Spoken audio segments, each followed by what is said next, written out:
think in pictures. Words are like a second language to me. I translate both spoken and written words into full-color movies, complete with sound, which run like a VCR tape in my head. When somebody speaks to me, his words are instantly translated into pictures. Language-based thinkers often find this phenomenon difficult to understand, but in my job as an equipment designer for the livestock industry, visual thinking is a tremendous advantage.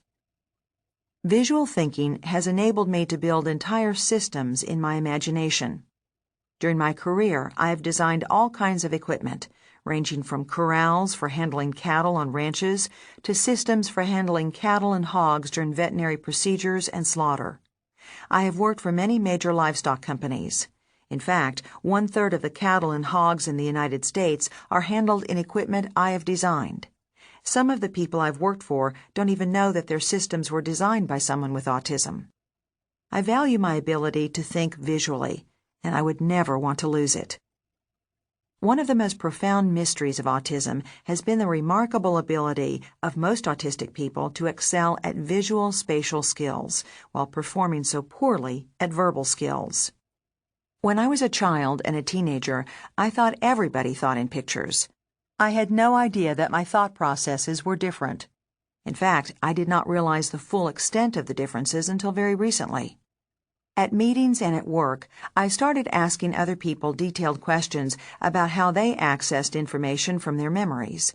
From their answers, I learned that my visualization skills far exceeded those of most other people. I credit my visualization abilities with helping me understand the animals I work with. Early in my career, I used a camera to help give me the animal's perspective as they walked through a chute for their veterinary treatment. I would kneel down and take pictures through the chute from the cow's eye level. Using the photos, I was able to figure out which things scared the cattle, such as shadows and bright spots of sunlight. Back then, I used black and white film, because 20 years ago scientists believed that cattle lacked color vision. Today, research has shown that cattle can see colors, but the photos provided the unique advantage of seeing the world through a cow's viewpoint.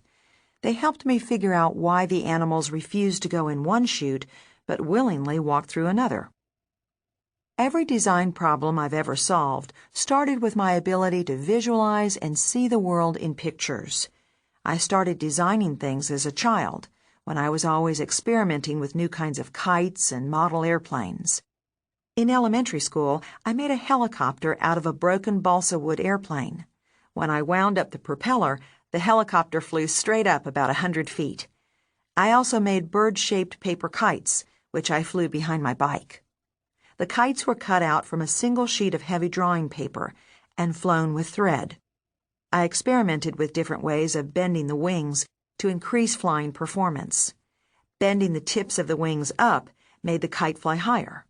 30 years later, this same design started appearing on commercial aircraft. Now, in my work, before I attempt any construction, I test run the equipment in my imagination. I visualize my designs being used in every possible situation, with different sizes and breeds of cattle and in different weather conditions. Doing this enables me to correct mistakes prior to construction.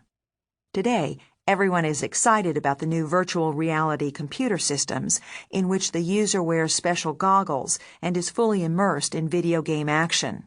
To me, these systems are like crude cartoons. My imagination works like the computer graphics programs that created the lifelike dinosaurs in Jurassic Park.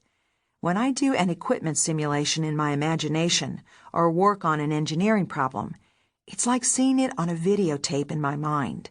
I can view it from any angle, placing myself above or below the equipment and rotating it at the same time.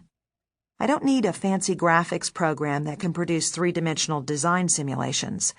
I can do it better and faster in my head.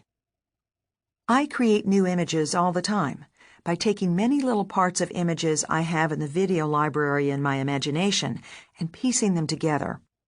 I have video memories of every item I've ever worked with: steel gates, fences, latches, concrete walls, and so forth. To create new designs, I retrieve bits and pieces from my memory and combine them into a new whole. My design ability keeps improving as I add more visual images to my library. I add video-like images from either actual experiences or translations of written information into pictures. I can visualize the operation of such things as squeeze chutes, truck loading ramps, and all different types of livestock equipment. The more I actually work with cattle and operate equipment, the stronger my visual memories become. I first used my video library in one of my early livestock design projects, creating a dip vat and cattle handling facility for John Wayne's Red River feed yard in Arizona. A dip vat is a long, narrow, 7-foot-deep swimming pool through which cattle move in single file.